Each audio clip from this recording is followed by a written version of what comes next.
योग सिद्धांत, साधन योग, षट चक्रों की साधना एवं उसका फल, मूलाधार कमल के ध्यान का फल। वपुषः कांतिरुत्कृष्टा जठराग्नि विवर्धनम आरोग्यम च पटुत्वम च सर्वज्ञत्वम च जायते भूतम भव्यम भविष्यत् च वेत्ति सर्वसकारणम अश्रुतान्यपि शास्त्राणि सरहस्यम वदे ध्रुवम। इस कमल का ध्यान करने वाले साधक के शरीर की कांति उत्कृष्ट हो जाती है, जठराग्नि बढ़ जाती है, आरोग्यता, चतुरता एवं सर्वज्ञता का उदय होता है।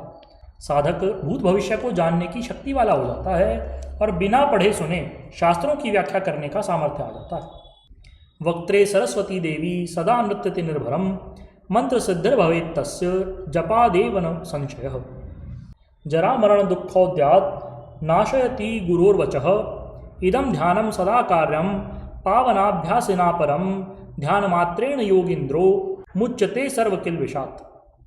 जो साधक इस कमल का ध्यान करते हैं, सरस्वती देवी उनके मुख में वास करती हैं और उनको जप मात्र से ही सिद्धि प्राप्त हो जाती है। गुरुदेव के उपदेशानुसार ध्यान करने से बुढ़ापे और मौत का नाश हो जाता है। प्राणायाम परायण योगी अगर इस कमल का ध्यान करता है तो संकल्प मात्र से ही सब पापों से छूट जाता है। जो योगी स्वयंभू वाले कमल का ध्यान करता है वह तो क्षण मात्र में ही सारे पापों को समूल नष्ट कर देता है। यम यम कामयते चित्ते तम तम फलम अवाप्नुयात् निरंतर कृताभ्यासात् तम पश्यति विमुक्तगम बहिरभ्यंतरे श्रेष्ठम पूजनीयम प्रयत्नतः ततः श्रेष्ठतम ह्येतत् नान्यदस्ति मतम मम।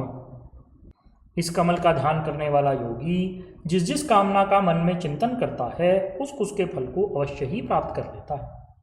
निरंतर अभ्यास करने पर मुक्तिदाता परम तेज को देखता है।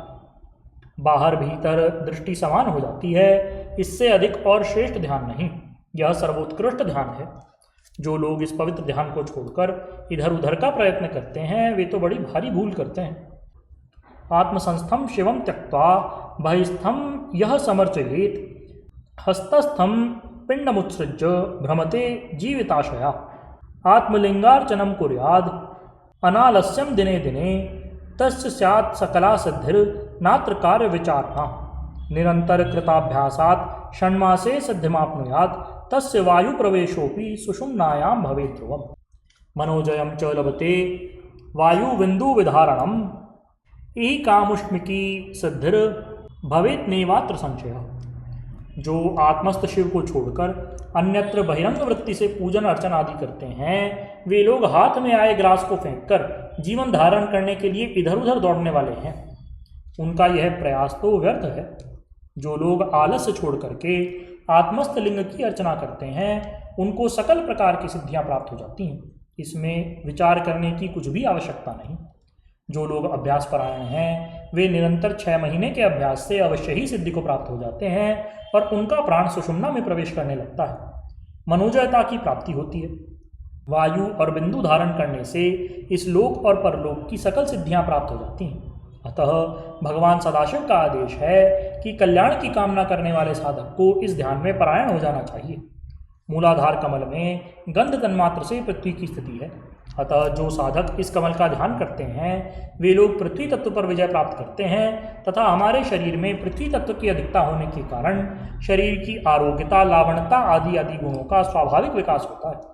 साधक समुदाय अपनी अंतर्निधि को न जानकर इधर उधर भटकते रहते हैं, इसलिए ये अंतरकला उनको प्राप्त नहीं हो पाती है। अभ्यासी साधक को एक नियम अवश्य सामने रखना चाहिए और वह यह है कि वह सिद्धियों की लोलुपता को त्याग करके कर्मठता को धारण करे। जो लोग सिद्धियों के लोलुप बने रहते हैं वे सत्य ज्ञान को अपने हृदय में प्रकाशित नहीं कर पाते।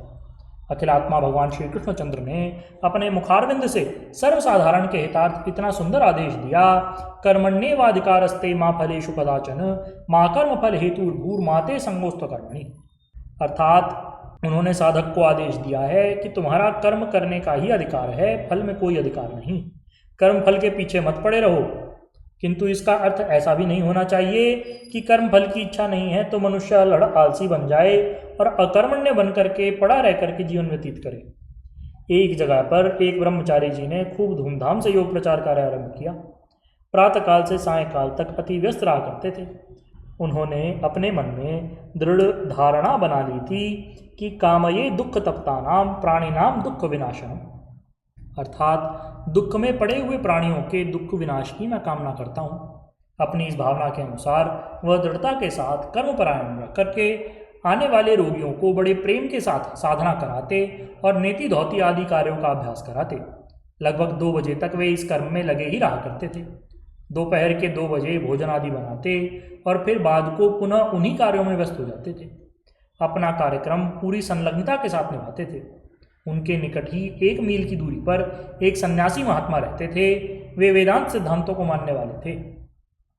उनका सिद्धांत था, श्लोकार्धेन प्रवक्ष्यामि यदुक्तम ग्रंथ कोटिभिः ब्रह्म सत्यम जगन मिथ्या जीवो ब्रह्मैव केवलम, अर्थात करोड़ों ग्रंथों के सिद्धांत को मैं आधे ही श्लोक में बतलाता हूँ कि ब्रह्म सत्य है, जगत मिथ्या है और जीव ब्रह्म ही है, आदि आदि। इसके साथ साथ वे यह समझते थे कि संसार में हमारा कोई कर्तव्य कार्य नहीं, अतः उन्होंने अकर्मण्य बनकर पड़े रहना ही अपना लक्ष्य बना लिया था।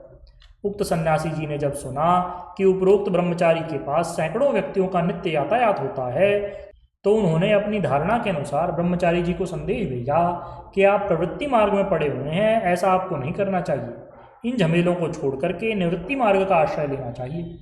ब्रह्मचारी जी ने पूछा कि मुझे क्या करना चाहिए, तो महात्मा जी ने कहा कि कुछ करने धरने की आवश्यकता नहीं है। यदृच्छा से जो भोजन वस्त्र आदि मिल जाए उसका उपभोग कर लो, अन्यथा निश्चिंत मन से पड़े रहो। ब्रह्मचारी जी को सन्यासी जी की ये बात पसंद नहीं आई और अपने निष्काम कर्मयोग के सिद्धांत को मन में जमा करके वे कर्तव्य परायण बने रहे।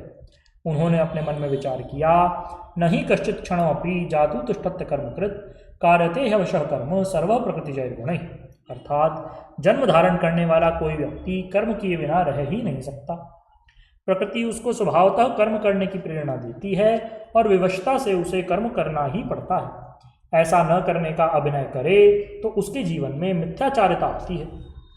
कर्मेन्द्रियाणि संयम्य यास्ते मनसा स्मरन् इंद्रियार्थान विमूढ़ात्मा मिथ्याचारस्य उच्यते, अर्थात कर्मेंद्रियों पर नियंत्रण करके जो मनुष्य मन से इंद्रिय अर्थों का चिंतन करता रहता है वह तो मिथ्याचारी कहलाता है।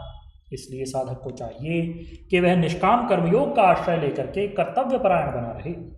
वेद भगवान का भी उपदेश है, कुर्वन्ने वे कर्माणि जिजी विशेक्षतम समः एवं त्वयि नान्यथेतोस्ति न कर्मम लिप्यते नरे, अर्थात मनुष्य को अपना जीवन कर्म करते हुए ही व्यतीत करना चाहिए।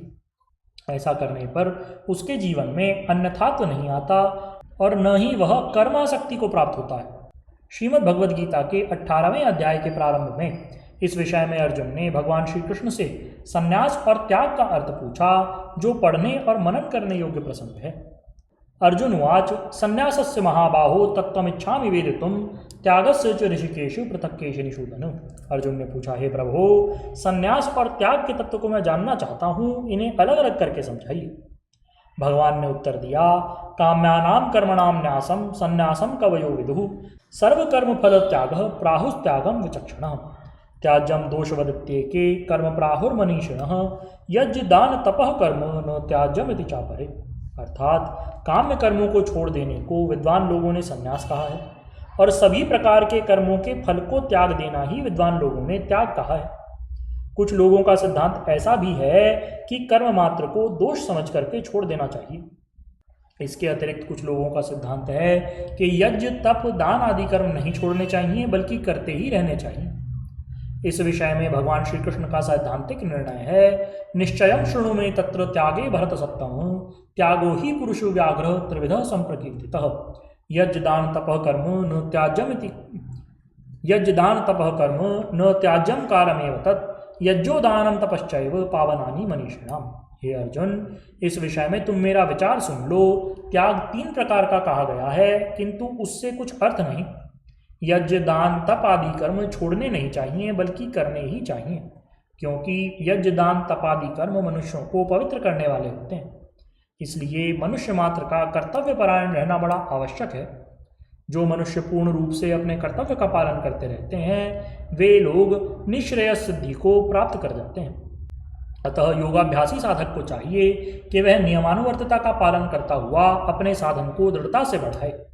भगवान श्री पतंजलि देव ने योग दर्शन के समाधिपाद में कहा है, स तु दीर्घ काल नैरंतर सत्कारा सेवितो दृढ़ भूमि। दीर्घ कालात् सेवितः नैरंतर्येण सेवितः तपसा ब्रह्मचर्येण विद्यया श्रद्धया च संपादितः सत्कारवान दृढ़ भूमिर्भवति व्युत्थान संस्कारेण द्रागित्वेवान विभूत विषय इत्यर्थः। अभ्यासी साधक को चाहिए कि वह अपने साधन काल के समय 3 बातों का ध्यान करे कि अपनी साधना को उत्कृष्ट और उत्तमोत्तम माने, विख्याताओं के विविध प्रकार के विचारों को सुनकर अपनी साधना के रूपक को न बदले, अपनी ही साधना को उत्कृष्ट समझ करके करता चला जाए। इसी का नाम सत्कारा सेवित तो दृढ़ भूमि है। जिस साधन में साधक लगा हुआ है उसकी फल लिप्सा के हेतु साधन में जल्दी नहीं करनी चाहिए।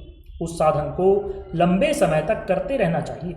जिस साधन को मनुष्य करे उस अभ्यास को कम से कम 4 या 6 वर्ष तक लगातार करे, तब उसके शुभ परिणाम को अवश्य ही प्राप्त करेगा। फिर उस अभ्यास को लगातार करता चला जाए। ऐसा करने पर साधक दृढ़ भूमि बन जाएगा, उसकी स्थिति पतन से परे हो जाएगी। उपरोक्त लेख में मूलाधार कमल का वर्णन किया जा चुका है। इस आधार कमल का चिंतन करने वाले व्यक्ति अवश्य ही सुख शांति का लाभ प्राप्त करते हैं। हमने इस प्रकार के साधकों को देखा है जिन्होंने इस आधार कमल का चिंतन किया और उन्होंने अपने लोक परलोक को सुधार लिया। उनका शरीर सुंदर और निरोग बन गया। शेषकर प्रिय श्री सद्गुरुदेव भगवान की जय। महाप्रभु श्री रामलाल जी महाराज की जय। योगिराज अनंत स्वामी श्री चंद्रमोहन जी महाराज की जय। योगिराज श्री देवेंद्र जी ब्रह्मचारी की जय। श्री सदाशिव भगवान की जय। श्री वृंदावन बिहारी लाल की जय। शंकर भगवान की जय। हर हर महादेव।